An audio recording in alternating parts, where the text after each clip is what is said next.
લોકસભાની અંદર પ્રતિપક્ષના નેતા અને દેશમાં જનનાયક તરીકે પ્રેમ મોહબ્બતથી સર્વ સમાજના ન્યાય માટે સંવિધાનિક રીતે લડત આપનાર રાહુલજીએ વારંવાર માંગ કરી, કોંગ્રેસ પક્ષે માંગ કરી કે જાતિ જનગણના કરવામાં આવે.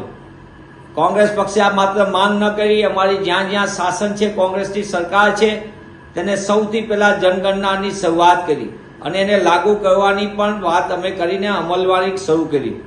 કોંગ્રેસ પક્ષ એ બાબતની પણ પ્રતિબદ્ધતા, જ્યાં કોંગ્રેસનું શાસન કે જે જનસંખ્યા છે, જે જાતિ છે, તેને મળવાપાત્ર બંધારણીય અધિકાર સમયસર મળવા જોઈએ.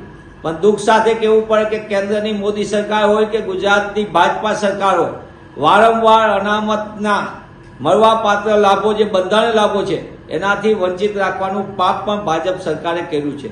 અનુસૂચિત જાતિ, અનુસૂચિત જનજાતિ અને બક્ષી પંચને મળવાપાત્ર બંધારણીય અધિકારથી વંચિત રાખવાનું પાપ કરનારી ભાજપા સરકારે લાંબા સમય સુધી સરકારી ભરતી ન કરી, આઉટસોર્સિંગને કોન્ટ્રાક્ટના નામે સર્વ સમાજના યુવાનોનું આર્થિક શોષણ કરનારી પણ ભાજપ સરકાર છે. ત્યારે કોંગ્રેસ પક્ષની માંગ પછી આજે કેન્દ્રીય કેબિનેટે જાહેરાત કરી છે કે જાતિ જનગણના અમે કરાવશું. પણ મારે યાદ આપવું પડે કે વસ્તી ગણતરી લાંબા સમયથી ભાજપા સરકાર રોકીને બેઠી છે, કેન્દ્રની મોદી સરકાર. ત્યારે વસ્તી ગણતરી પણ સમયસર થાય અને જાતિ જનગણનાનું પણ માત્ર જાહેરાત થાય, પણ ક્યારે થશે, કેવી રીતે થશે, એનું હજી સુધી કોઈ પ્રકારની સ્પષ્ટતા નથી. ત્યારે કોંગ્રેસ પક્ષ આપના માધ્યમથી પુનઃ માંગ કરે છે કે જાતિ જનગણના સમયસર કરવામાં આવે. પારદર્શક ડેટાના કારણે જેની જેટલી જનસંખ્યા એટલા એને મળવાપાત્ર લાભો મળે.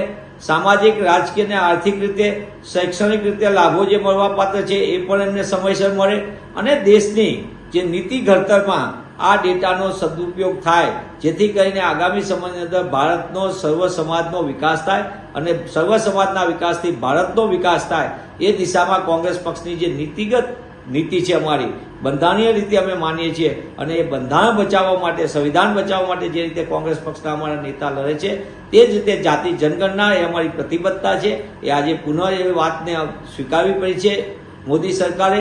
ત્યારે આ વાત આગામી સમયની અંદર દેશ માટે સૌથી ઉત્તમ થશે અને આગામી સમયની અંદર દેશના જે જાતિની જેટલી જનસંખ્યા એના પ્રમાણે એમને નાણાકીય લાભો, નાણાકીય નીતિઓ, બજેટ ફાળવણી થશે અને એમના માટે ભવિષ્યના ઉજ્જવળ ભવિષ્ય માટેની અનેક તકો પણ ઊભી થશે, એવું મારું સ્પષ્ટપણે માનવું છે.